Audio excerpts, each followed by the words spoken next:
So let's speak to your warehouse. So we're now out here in their lovely warehouse. How big would you say this warehouse is? So the warehouse is about 50,000 square feet. Okay. Yeah, and then 76,000 square feet, including the taproom area. And then that doesn't also include the 15,000 square feet of beer garden.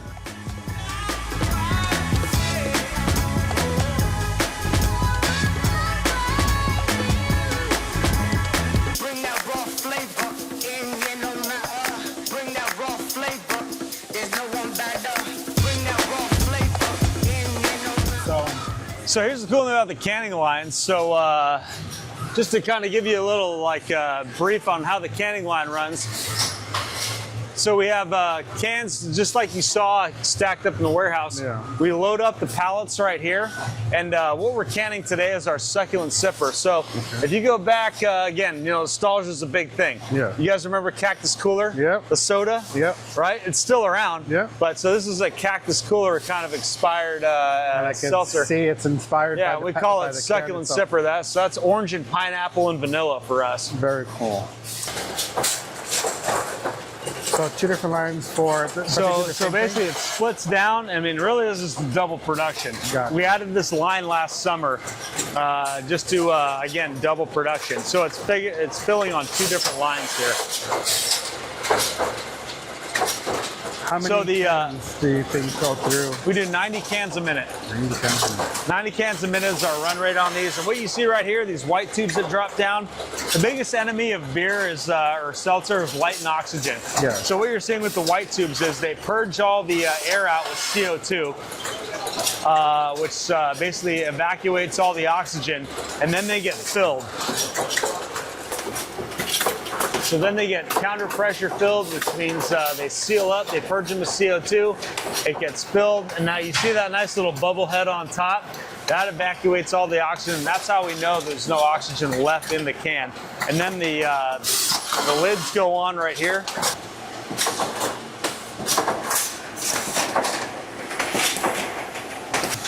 Then it goes through an X-ray machine.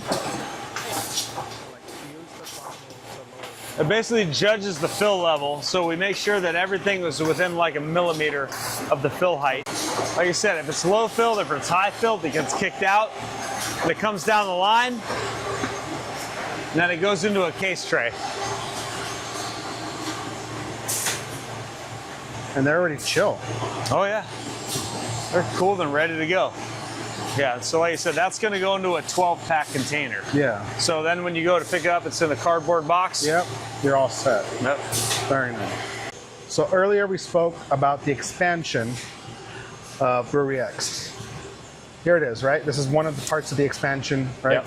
So what exactly did you guys expand on? So what we did, so if you look at the existing brew house over here, that's we call it a 15-barrel brew house. Mm-hmm. And if you talk about the units, 15 barrels is equivalent to, a barrel is equivalent to 31 gallons of beer. So it's equivalent to 2 kegs. Okay. So we basically make, on this system, 30 kegs at a time. Okay. We doubled the capacity and installed a 30-barrel brew house. So we're making 60 kegs at a time. Gotcha. Today, like I said, we knew you guys were coming, and it's probably a little easier to kind of see what goes on in the vessels. Mm-hmm. It might be one thing when you have ingredients mixing up in there and everything, but it's still cool to see. So essentially, for the beer aficionados, the nice thing about, like I said, I mean, it's kind of bittersweet in the sense where, like I said, we're typically 24 hours a day, 7 days a week. But today, we have guys are on vacation. It's summer, stuff like that. Yep. So, but the nice thing about that is we get to look into every vessel, and I can kind of explain exactly what happens in every vessel. So in the mash mixer, you see these giant impellers on the bottom of it. So here I can turn on the mash mixer here. So we mix hot water and grain at this point, and then really what that does is we're creating sugar at this point. Okay. So the natural starch that's within the malt, once it's mixed with hot water, the starch converts to sugar. So then from there, we transfer it over into the water tun, And this is where it really starts to look like beer. Where you can see this giant sieve on the bottom of it, or the giant filter.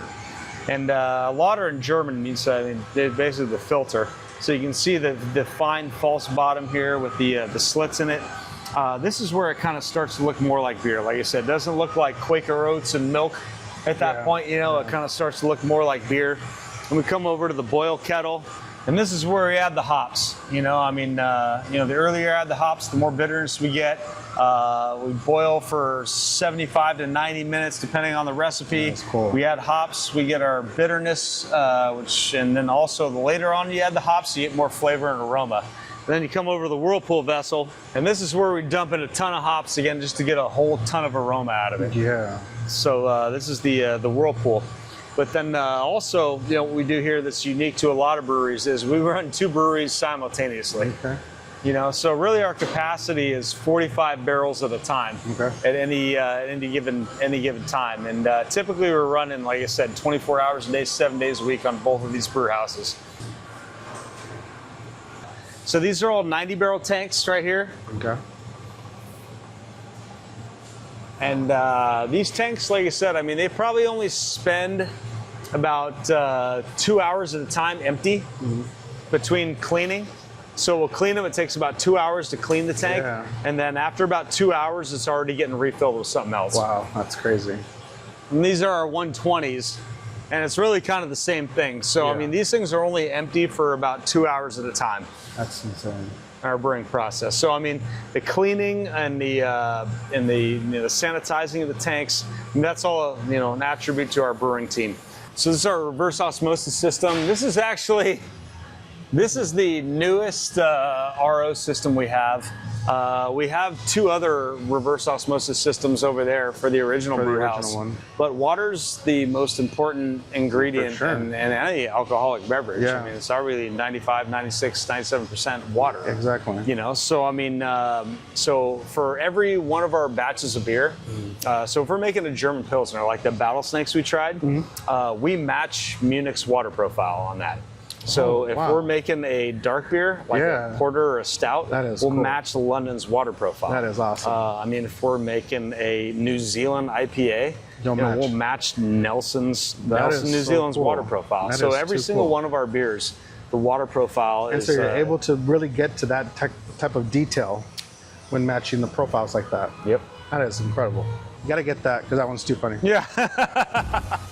This is the forklift path here.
All right, guys.